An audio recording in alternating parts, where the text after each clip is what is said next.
In Psalms 57 and 10, it says, "For thy mercy is great unto the heavens, and thy truth unto the clouds."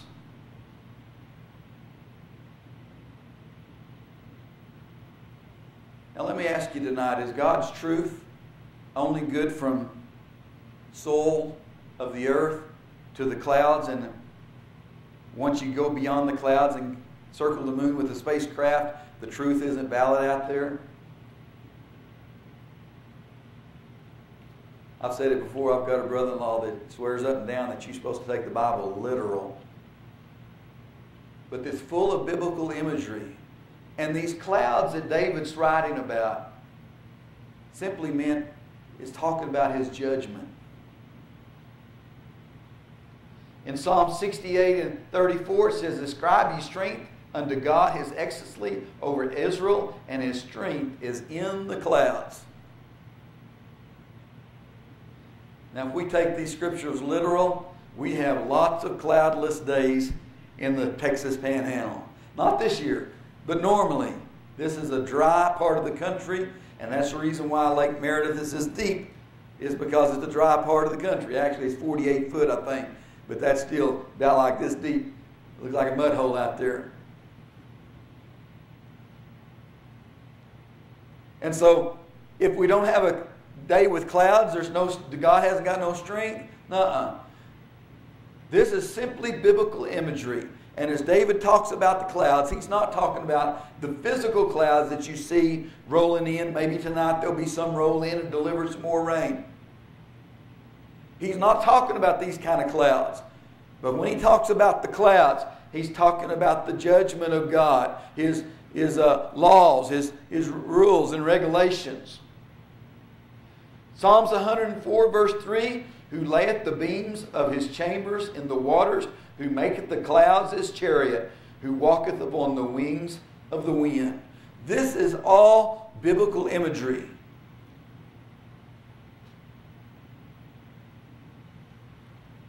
These things mean things. Jeremiah chapter 4 verses 13 and 14 says, "Behold, he shall come up as clouds, and his chariot shall be as a whirlwind. His horses are swifter than eagles.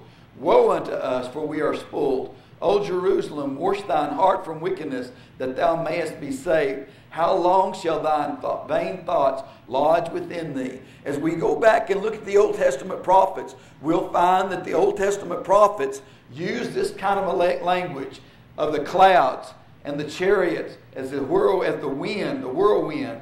His horses are swifter than eagles. This is all showing that Israel, woe unto you if you don't straighten up. God is going to come and bring judgment against you.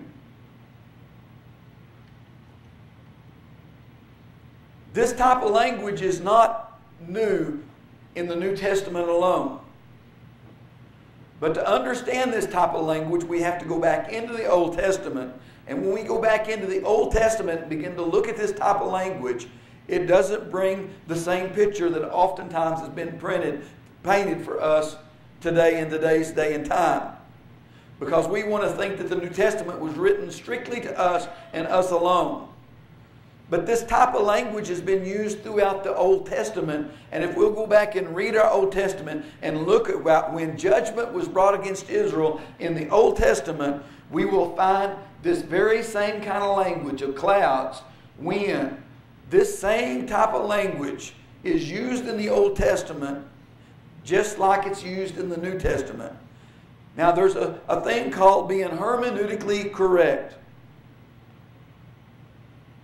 which means that the proper way to interpret your Bible is not to go to the latest newspaper story that's out there.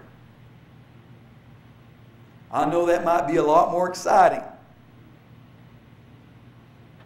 But being hermeneutically correct means that we go back to our Bible and see how this language was used before and be consistent with this language all the way through from Genesis chapter 1 to Revelations chapter 22. And this is difficult to do. Every time I think I've just about got it, I back up and find that I'm not being consistent still yet. And I try to become more consistent and more consistent. And unfortunately, the picture that gets painted is not the same picture that has been painted over the years. And so this type of language was used when Jerusalem was doing wrong. And when the prophets would warn them, if you don't straighten up, judgment is going to come. In Mark chapter 14, verses 61 through 62, it says, "But he held his peace and answered nothing. Again the high priest asked him, and he said unto him, Art thou the Christ, the Son of the Blessed? And Jesus said, I am. And ye shall see the Son of Man sitting on the right hand of power and coming in the clouds of heaven." The high priest that Ananias asked Jesus, he said, "Are you the one?" And he answered nothing. "Art thou the Christ?" He asked him again. And Jesus' answer to the high priest was, "I am." Now, Brother Moon gave a wonderful Bible lesson on that word, "I am." It comes from the Greek word igluami. This is the same Greek word that was used when they've come to get Jesus. And as they come after him with spears and swords, they asked him who he was, and he said, "I am he." And the soldiers fell down and began to worship him. Because this igluami, this "I am," is the same "I am" that Moses was told when he said, "Who do I say sent me?" And God said, "Say, I am." And whenever Jesus said, "I am he," this is the same "I am" that Moses was told in the wilderness to say, "Who sent me?" "I am, igluami." "Are you Jesus?" "Igluami." And they fell down and began to worship him because they realized that this was God manifest in the flesh. Again, Jesus said, "I am." The same "I am" that went into Egypt.